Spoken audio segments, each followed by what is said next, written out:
Lo que vamos a ver ahora un poco son quizás centrados a la terminología y a cuestiones más técnicas que vamos a empezar a utilizar, que es lo que primero tenemos que saber cuando estudiamos el derecho de familia. Lo primero es el estado de familia. ¿A qué entendemos como estado? Que es el que ustedes capaz vulgarmente conocen como estado civil, pero el estado civil se circunscribe en la terminología vulgar solamente al estar casado, soltero, divorciado, viudo, y ese es una de los estados de familia posibles en relación a lo que es la vida en pareja, casado, viudo, soltero, unión convivencial, ¿sí? Divorciado.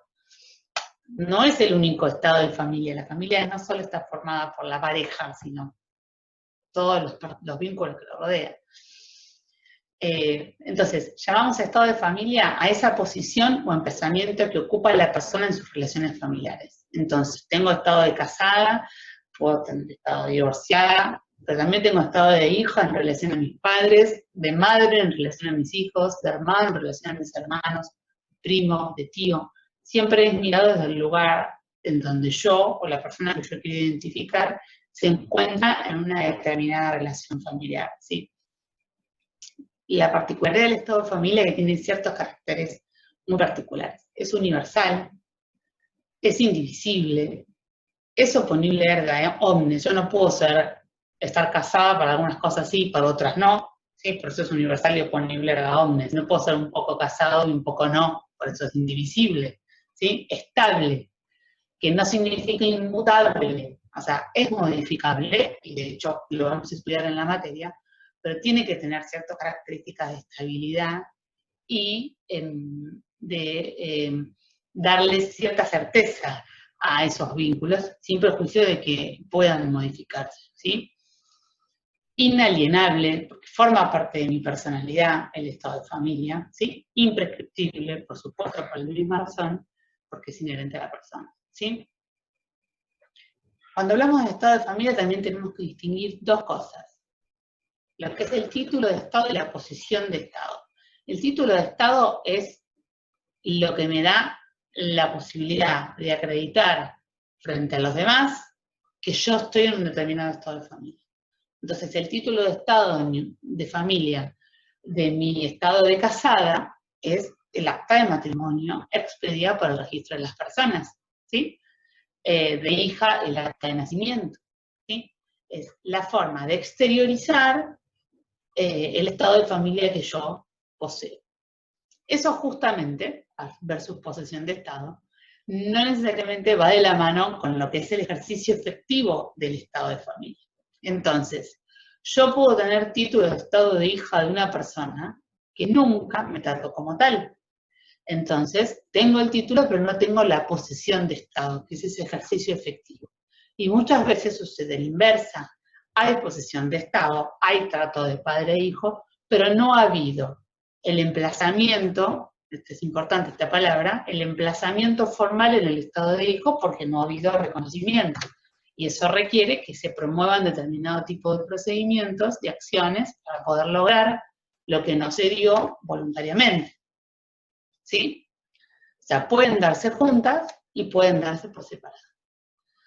Otra cuestión que tiene que ver a raíz de lo que les decía recién es, bueno, los estados, el estado de familia se ingresa de determinada manera, vamos a ver, según el instituto del que estemos hablando, cómo va a ser eso. Pero también existen acciones judiciales para el ejercicio, para lograr ese emplazamiento, para lograr un desplazamiento o también para ejercer los derechos derivados de un determinado estado, ¿sí? Esas acciones de familia se pueden clasificar de varias maneras. Una de ellas es constitutiva. Una acción constitutiva del estado de familia es aquella que tiene como fin emplazarte en un determinado estado de familia. Por ejemplo, una acción de reclamación de filiación, la acción de adopción. Se genera un estado de familia como consecuencia del ejercicio de esa acción, se constituye, ¿sí? Modificativa tiene que ver con modificar un estado de familia anterior. Por ejemplo, yo estoy casada y me quiero divorciar, cambio. El estado civil modifico al estado de divorciada como producto del ejercicio de una acción, que es la acción de divorcio. Y extintiva tiene que ver con finalizar, pero extinguiendo absolutamente ese estado de familia. En el caso del matrimonio, por ejemplo, sería la acción de nulidad de matrimonio. Y ya vamos a ver más en detalle la diferencia entre un divorcio y la nulidad de un matrimonio cuando veamos matrimonio, ¿sí?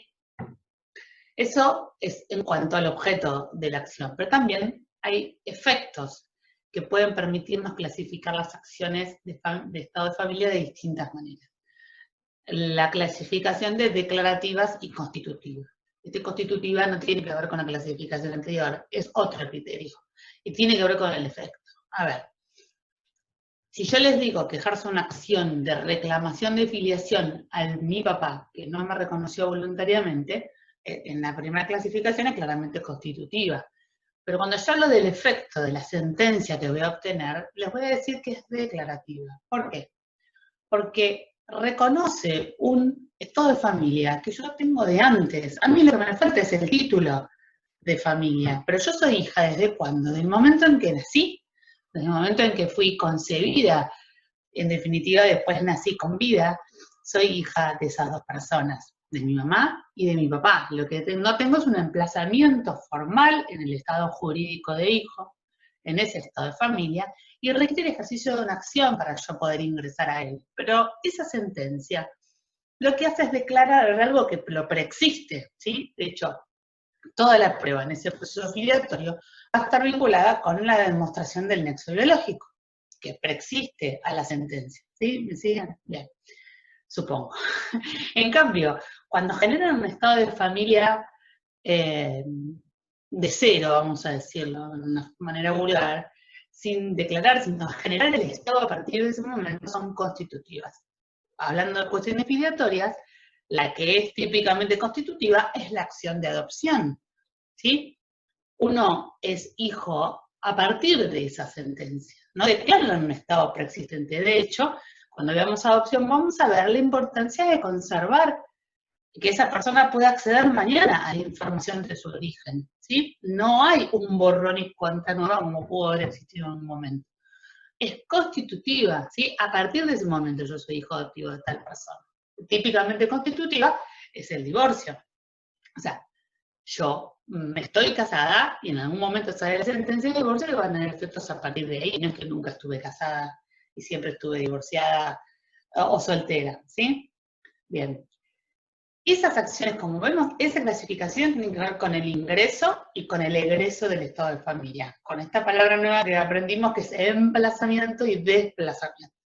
Después hay acciones que tienen que ver con esto que sucede en el medio, que les decía hoy, el ejercicio de derechos derivados de ese estado de familia. Yo soy hija de mi papá y tengo el título de hija, no necesito hacer una acción para reclamar mi filiación, ¿sí? Pero mi papá no me pasa alimentos, ¿sí? O un papá que tiene un hijo, que tiene el estado de familia, que tiene el título, que no necesita ejercer una acción de ningún tipo en relación a esa filiación, pero que no puede verlo, no puede tener un contacto con él. Esas son acciones que se clasifican como de ejercicio de Estado. No es para ingresar o para egresar de ese estado de familia, sino para ejercer los derechos que de él derivan, ¿sí? Bien. Otra cuestión que tiene con el estado de familia es que tiene múltiples fuentes, ¿sí? O sea, la fuente que genera un estado de familia puede ser el matrimonio, generar el estado de casado, después tenemos el de divorciado, el de viudo, o la ausencia de matrimonio, el estado de soltero, que es el que vulgarmente conocemos como estado civil. Ahora estamos viendo que el estado de familia va mucho más allá de eso, ¿sí? Se incorpora también las uniones de hecho como un estado de familia que antes no estaba. O sea, el estado de conviviente, antes llamado concubino, que fue una palabra muy criticada, muy despectiva, es hoy un estado de familia, ¿sí? Y después también las derivadas del parentesco, que es lo que vamos a ver ahora bien en detalle en la clase de hoy, ¿sí? Parentesco es como ese vínculo jurídico que une a las personas, que puede derivar de la consanguinidad, ¿sí? El vínculo que me une con mi papá, con mis abuelos, que me une con mis hijos, los que se producen con motivo de las distintas y sucesivas generaciones, ¿sí? Vinculadas por la sangre. Esa es una fuente de parentesco y es, por supuesto, el estado de familia.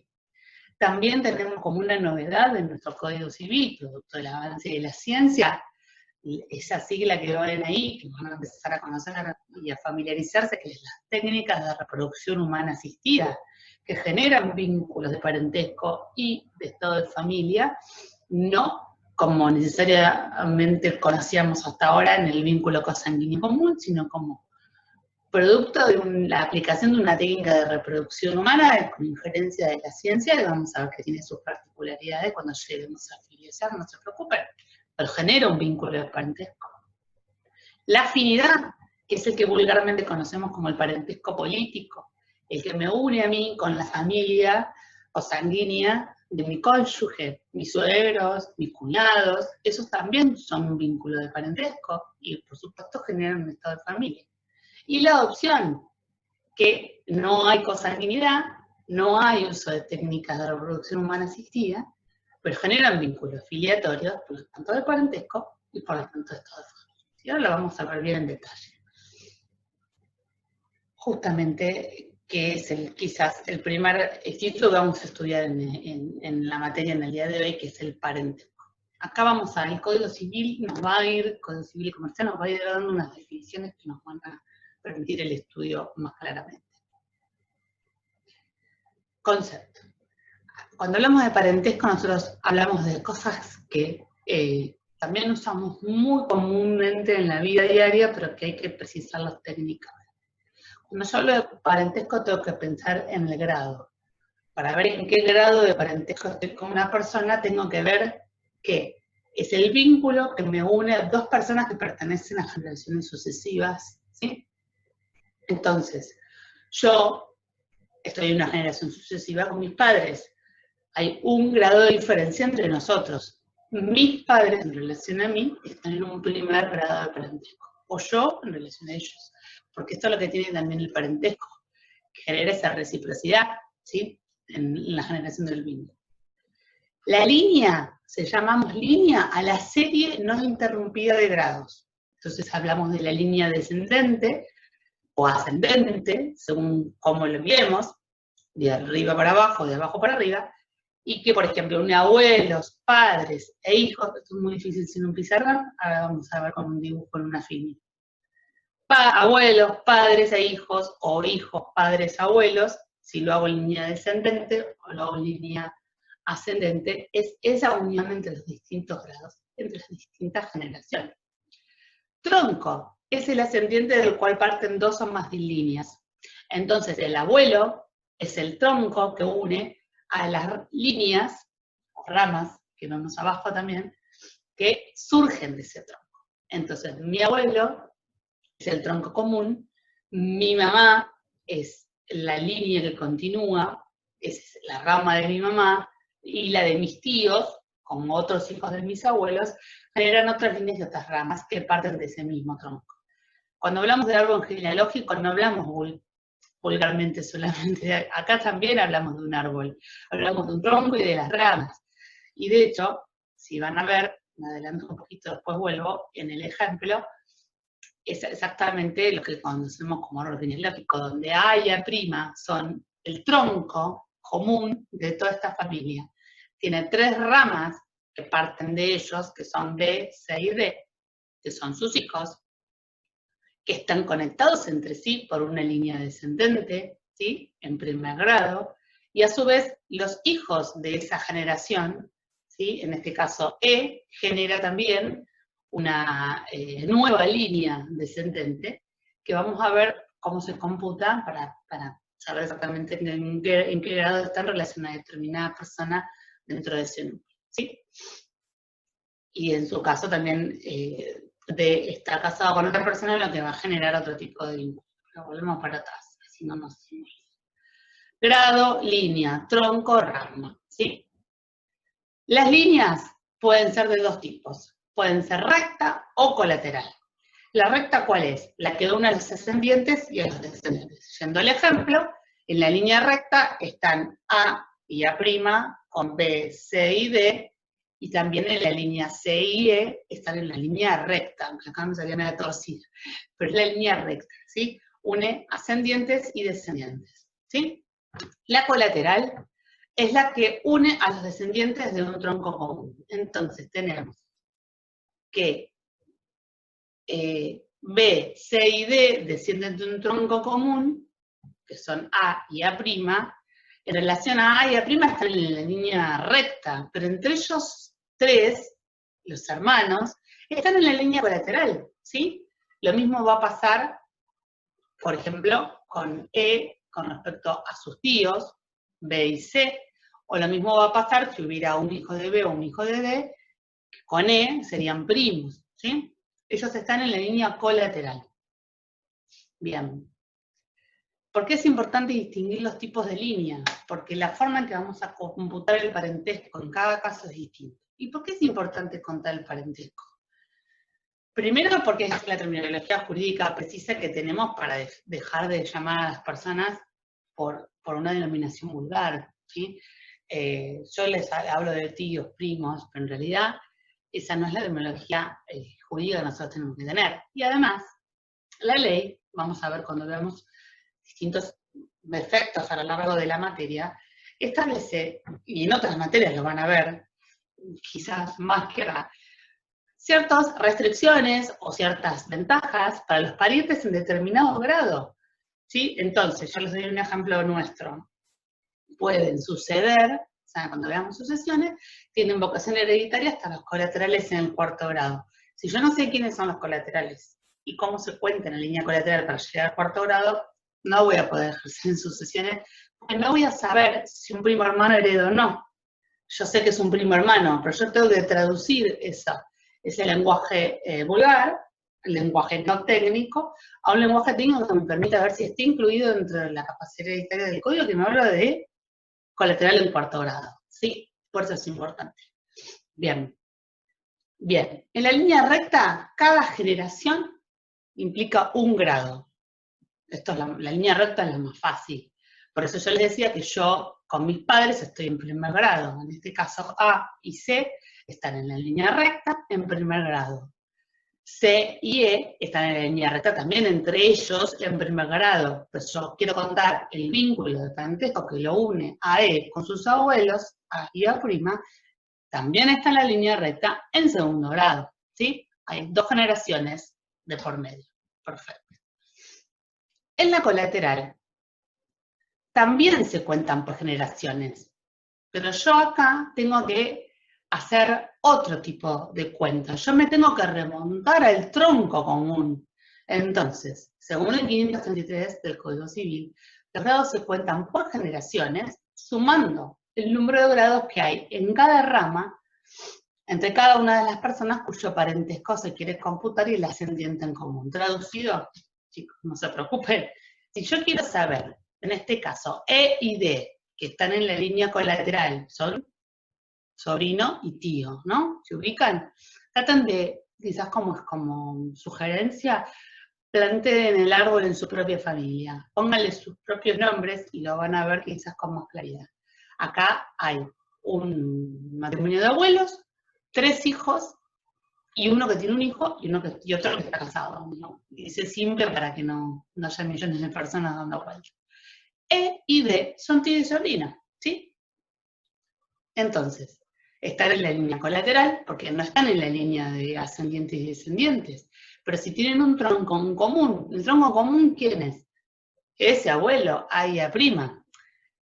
En relación a los hermanos, el tronco en común son los padres. Si yo quiero ver B, C y D, que son hermanos, están en la línea colateral, su tronco común son A y A', son sus padres. Para esta familia el tronco común son ellos dos nomás, A y A'. Pero la diferencia es que para E es su abuelo. Si yo quiero ver el vínculo que E tiene con su tío, me tengo que remontar a su abuelo.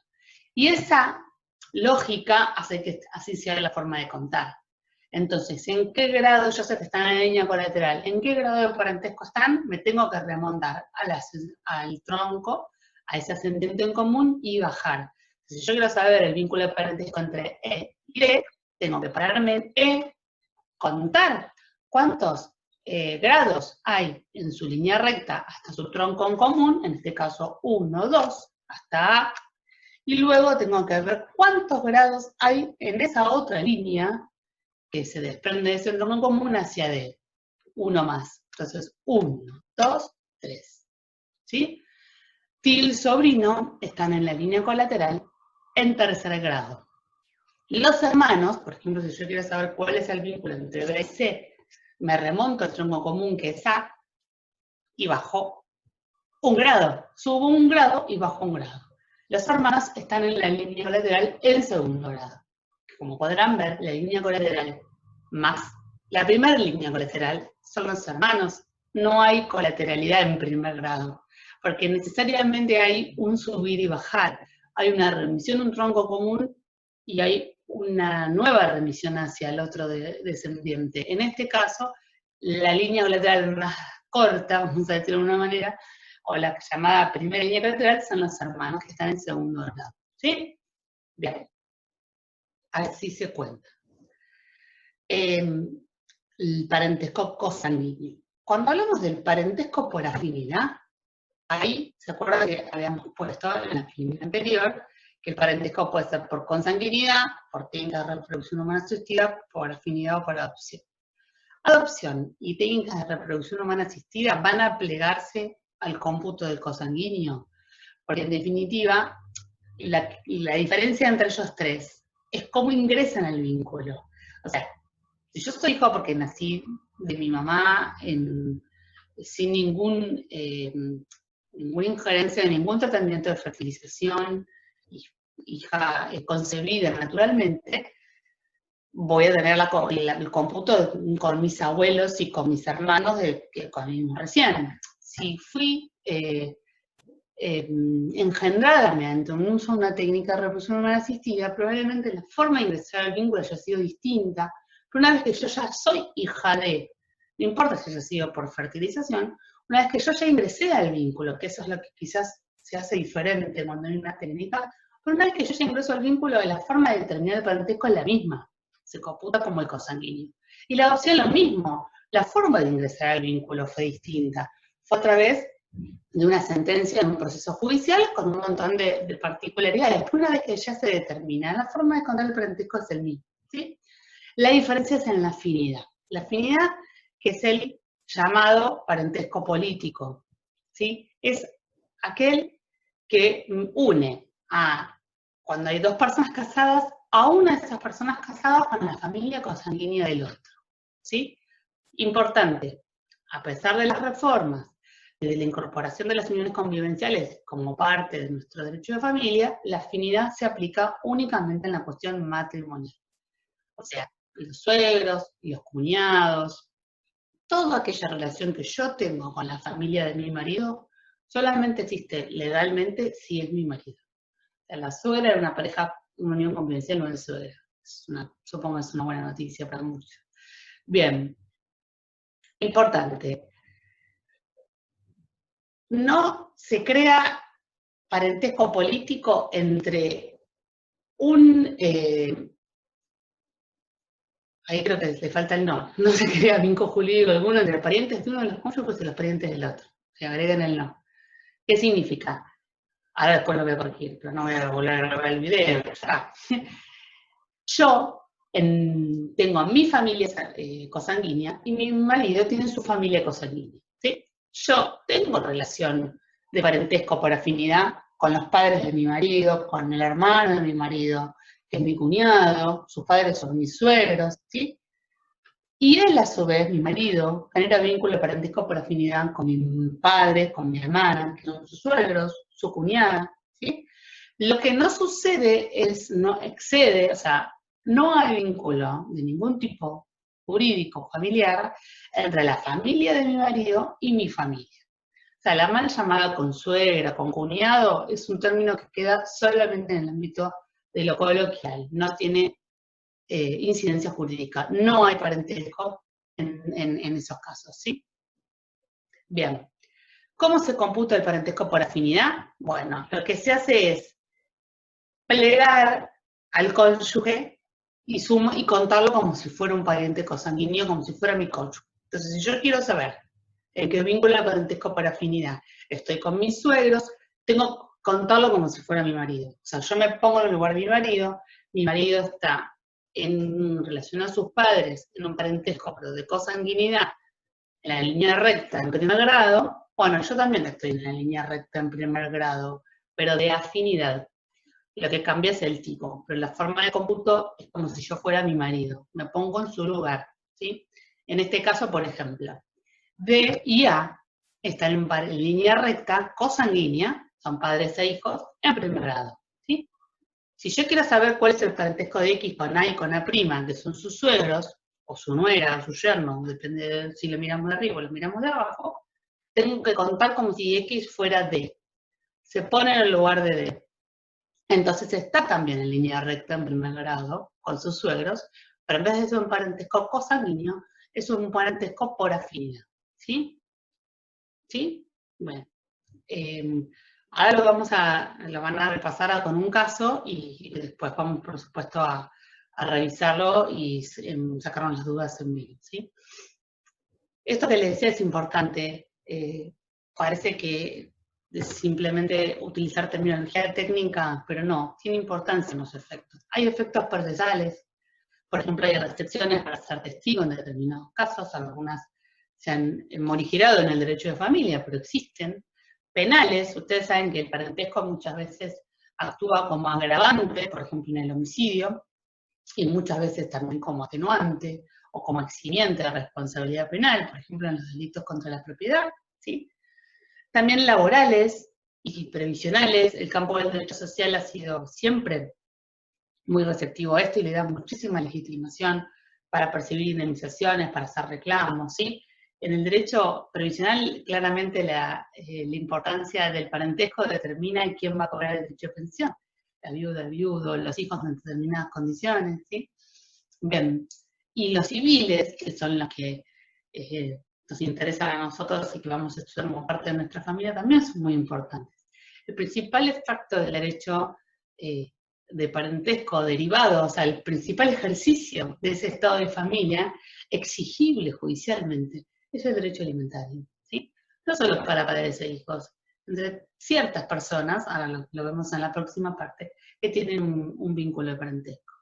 Y también el derecho de comunicación, la posibilidad de exigir tener contacto con una persona, si tengo determinado tipo de parentesco, también es exigible. Vemos que no es menor conocer cómo se establece el parentesco, cómo se computan los grados, porque después vamos a tener que aplicar en ciertas instituciones de nuestro derecho esas denominaciones.